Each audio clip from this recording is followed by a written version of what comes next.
All right, you guys, this is something that has been on my mind a lot, talking to a lot of my diamonds about becoming a person of influence. And it's something that is really important. And when we were talking about it, I was like, oh, yeah, Dale Carnegie's book, How to Win Friends and Influence People. This is just like, it's not something complicated. There's so much talk of like being a person of influence. And then, of course, nowadays we have influencers. And this is something that anybody can do. And I was thinking too, just like if you guys can get this, becoming a person of influence, because leadership is basically influence, nothing more, nothing less. That's what John Maxwell says. But if you're a Ruby and you get two people under you to go Ruby, you are going to be an Emerald.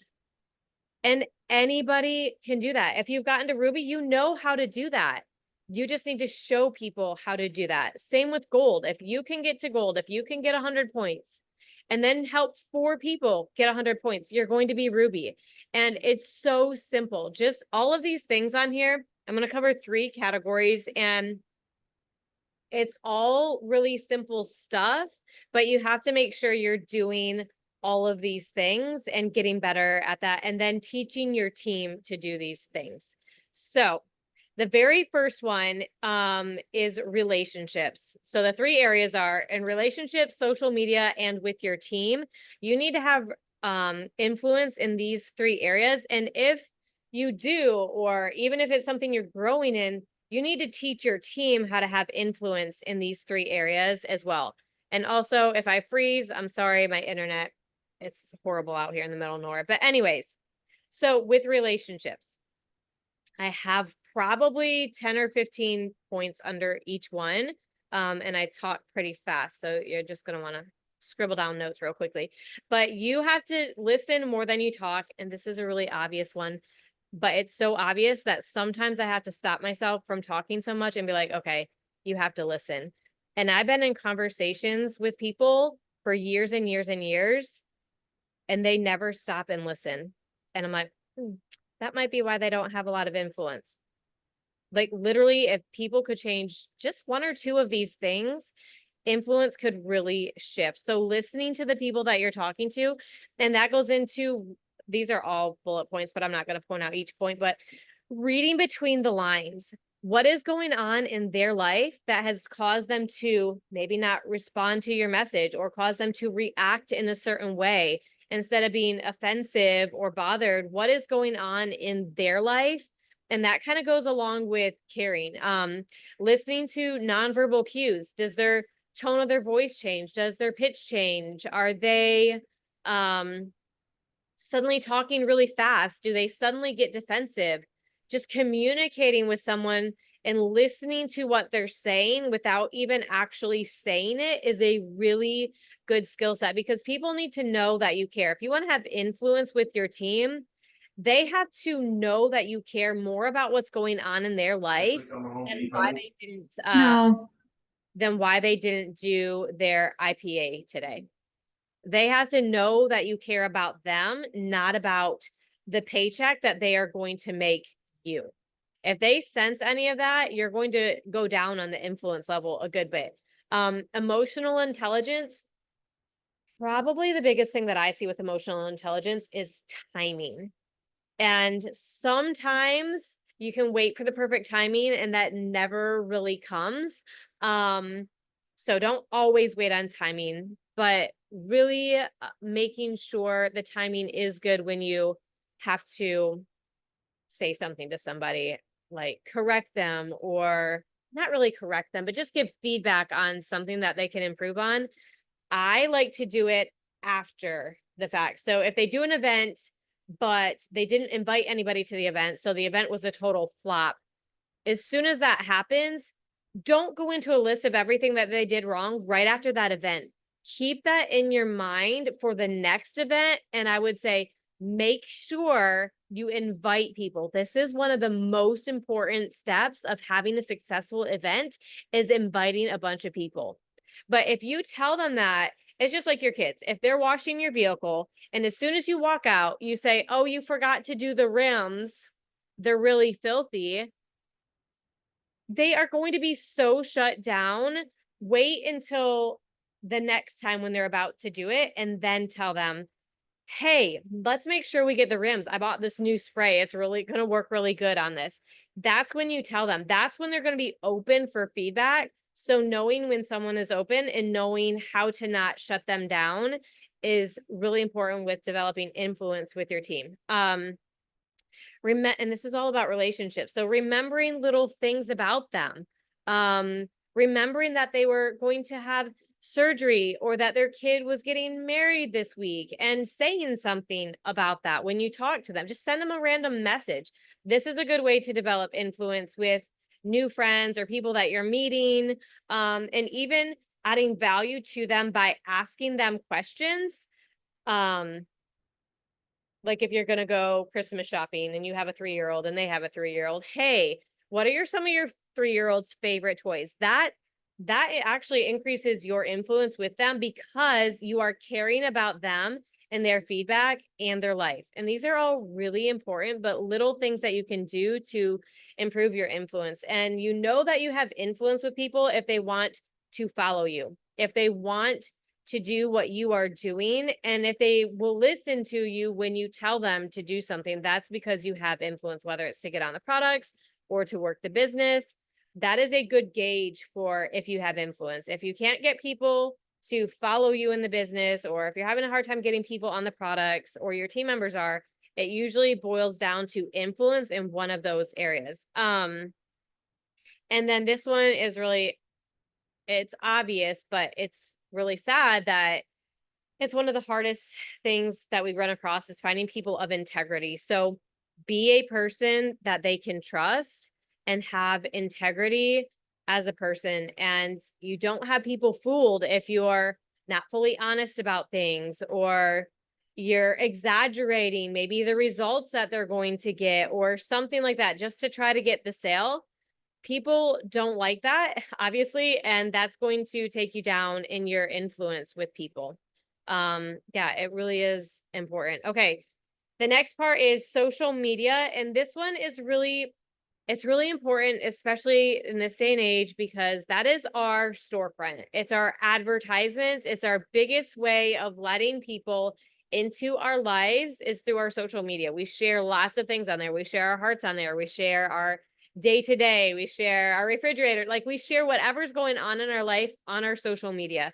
And these are ways that you can build influence. Number one is be different, be unique, be passionate about something that is different than what other people are doing, because this is going to make you stand out, and it's also going to attract people to you who are interested in those same kind of things. And you might have to pick your brain.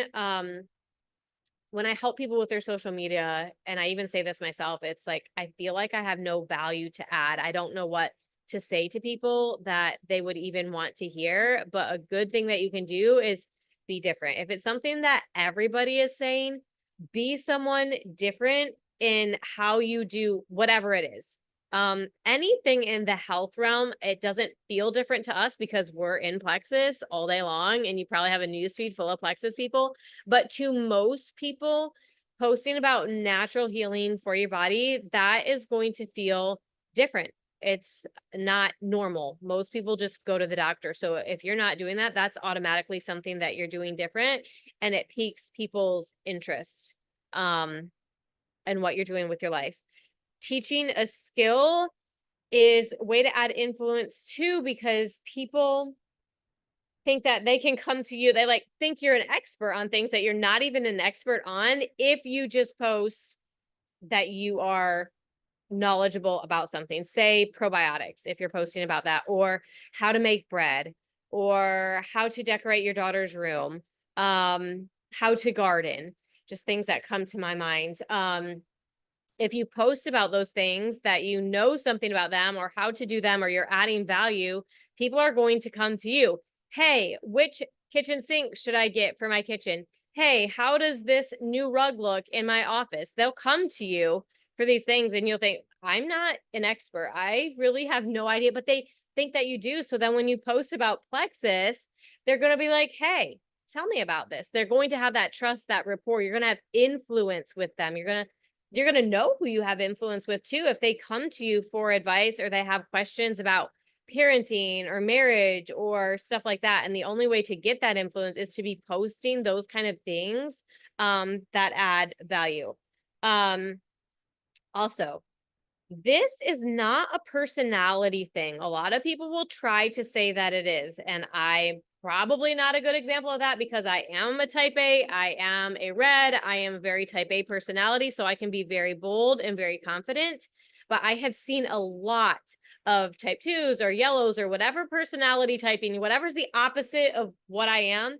So maybe a more sweet, more timid or mellow or really lovey-dovey type of person, like they can be bold and they can be confident too in what they believe in. And I'm not talking about who you're voting for. Actually, just leave that aside. Just be bold or be passionate about whatever it is and be consistent in that in your life. For example, I had Chick-fil-A today, but I am not going to make that my brand that I'm always eating Chick-fil-A. That just does not go with the healthy lifestyle. And I think that it's important that you be passionate about whatever it is and say these things boldly and not be timid about it. Because if you think about, and I hope you all did, think about the kind of person that you want to follow. Usually there's somebody who stands for something. Usually there's somebody who is passionate or bold about whatever it is. A lot of it could be different political issues, or it could be passionate about, I could list so many things, but usually my passionate things are controversial. So I'm just going to be quiet about that. But find your thing that you're bold or passionate about. Again, I could think of things, but everything that's coming to my mind is like, probably just not going to talk about it. But that's okay. You will find your people who want to be influenced by the things that you are passionate about. And as you're going in influence with a certain person or a certain group of people or several different groups of people, you will lose influence with other people.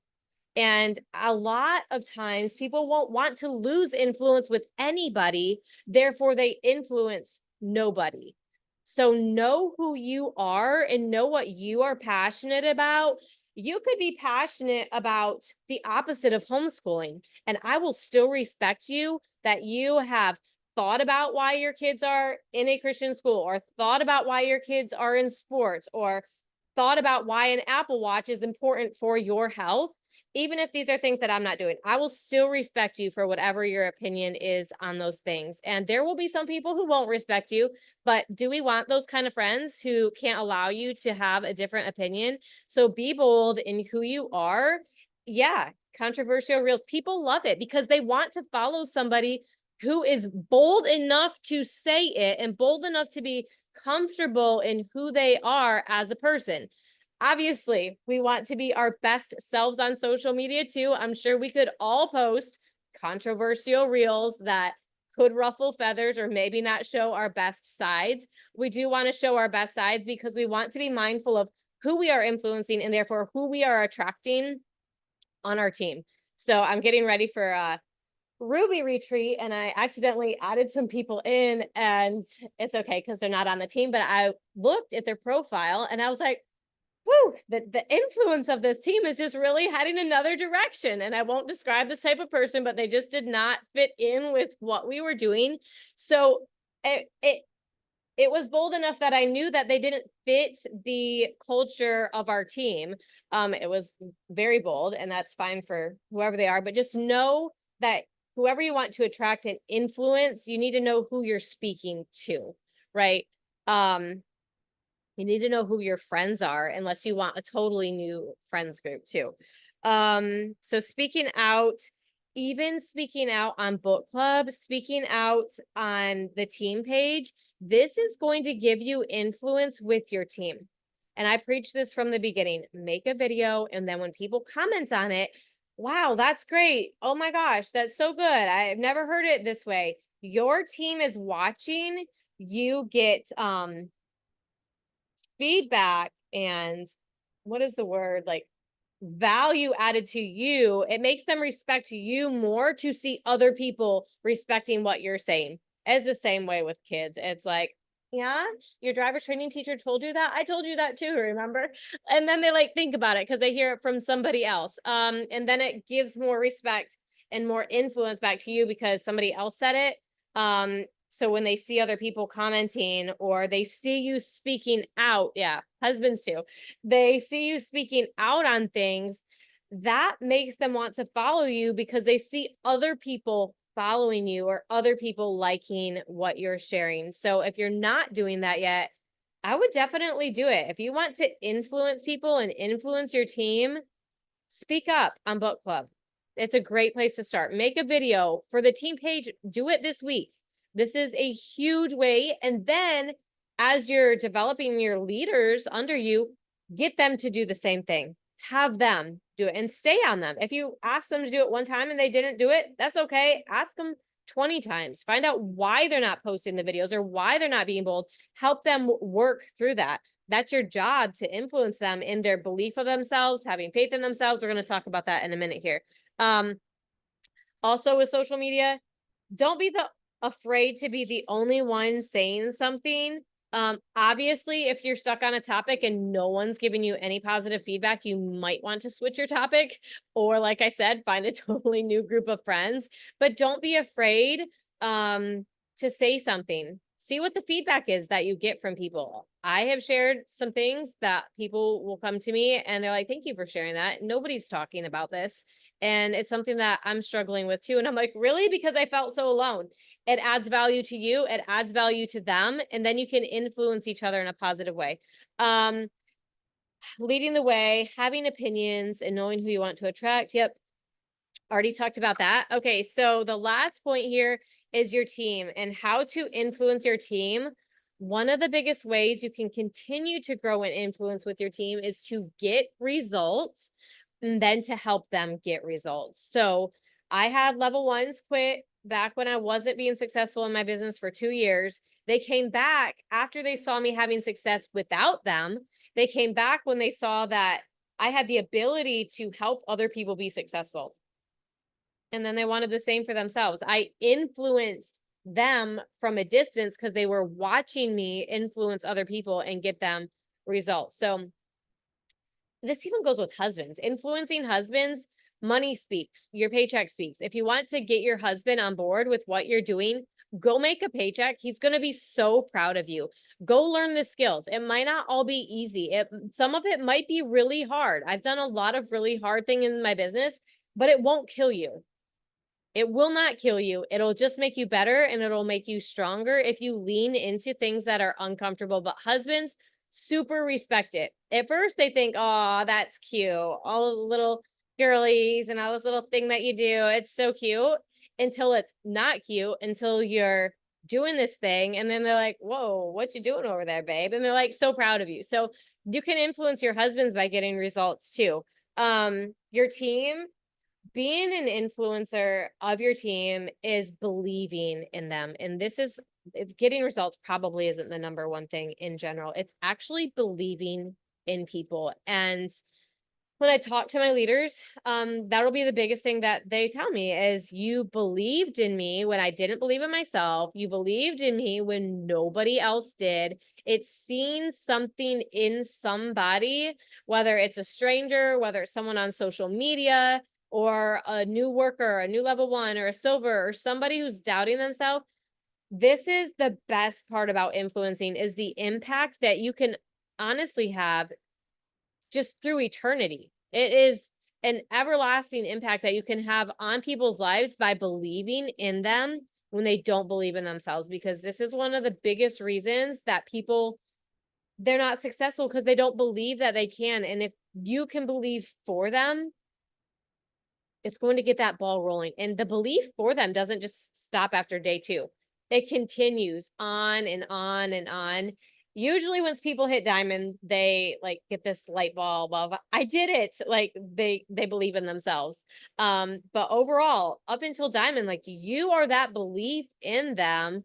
And I honestly, I don't have a lot of problems in life, but sometimes I feel like I do. I like to focus on somebody else's problems so I don't have to think about my own. I love to pour into people when they don't see it for themselves. It gives me so much energy. And I think it's because I feel like I'm making a difference and I feel value in what I'm like. I don't feel like I'm just over here selling some plexus. I'm actually impacting people's lives and telling them that they can do something that they didn't think that they could do. And it's still my favorite part of this job. Um, Showing them what's possible for them, see the best in them and bring it out, help them by being intentional with that. Kind of talked about all that. Set goals for them and you. Influencing your team is by setting goals with them. You're going to influence them if you can sit down at the beginning of the month and guide your coaching calls with them, guide your conversations with them. This is kind of leading, but you're influencing them like, all right, we have the cruise. That's amazing. What in the world? You almost got the cruise? My mind is literally blown. Here's where you can go now. How about your 3 friends that were trying to get it? Where are they at? Let's set some goals with them. And honestly, goal setting isn't so much the numbers of, okay, you need to talk to 20 people a day. Yeah, they can do all that. But really, it's just the belief and the doing it with them. And really, them seeing you set goals and hit your goals is really going to influence them. Even if it doesn't influence them to work right away, it will slowly influence them over time as well. And then in, what does it say? Show them the way. Oh yeah. You have to be able to navigate for them. You have to be able to show them the way and be ahead of the game. To influence your team, you have to already know where everyone is heading and see potential pitfalls or roadblocks or things that they're going to struggle in and help them before they hit this struggle. Say they struggle with public speaking, but they're about to do an event, helping them through that. Okay, how can I help them with this? If I see this person who has a goal of being a public speaker at a Plexus event, we need to figure out how to get her talking on book club. All right, we need to get her leading on book club. Okay, we need to get her to be a jewel. She needs to be leading calls. So knowing the steps, you don't have to tell them all the steps. That's the navigating part. You do the navigating and they don't even realize that they are being led from here to here to here to here until they're there. And then they're going to do the same thing with their people. You also need to coach them in their mindset. And this is really a big deal. If you can get someone to believe in themselves, they are going to have such belief in you because you gave them something that nobody else has ever done. Most people do not have somebody who believes in them. Most people do not, even in a job, it's like, okay, you suck, you're slow, you're not good at it, you're fired. They don't come alongside and try to develop you and pour into you repeatedly as you make the same mistakes over and over and over and over and over again, like you do in Plexus. So when you can do that and you can love and you can serve someone well, you are going to have so much influence with them that you want to have that. So when things get hard, they know that they can lean on you and you're going to be there and they trust you that you're going to be able to be there for them, or that even though it's hard, they can still be a diamond. They trust you with that. So you need to coach them in their mindset too. And these 3 things: not listen to haters, not be overwhelmed by challenges, and you need to give them confidence. That is your job and how to influence your team. It's not to teach them how to recruit or to follow up. That is a part of it, but a video could duplicate that. But there is no ability to duplicate how they should not listen to someone they thought was their friend who is dissing Plexus so bad. There is no video that can teach them personally to overcome a challenge when they are tired, or maybe they're pregnant, but their team is in momentum and they have to keep getting up and showing up and doing the hard things and trusting the process, even when they're not seeing the results that they want. They can't get that from a video. That is your job. That is how you build influence with them, is by doing that. So books, you guys, if you have not read this book, obviously read How to Win Friends and Influence People. But this book is so good. I don't know if we've ever done a book club on Becoming a Person of Influence by John Maxwell, but this is so good and I cannot say it enough. It breaks down pretty much everything that I said into, okay, how do I actually do all of these things? So highly, highly, highly cannot say it enough. Recommend this be your next book if you have not read it yet. And that's all I have. I know a bunch of you have team calls, so I'm just going to stop there and we will see you guys next week. Bye.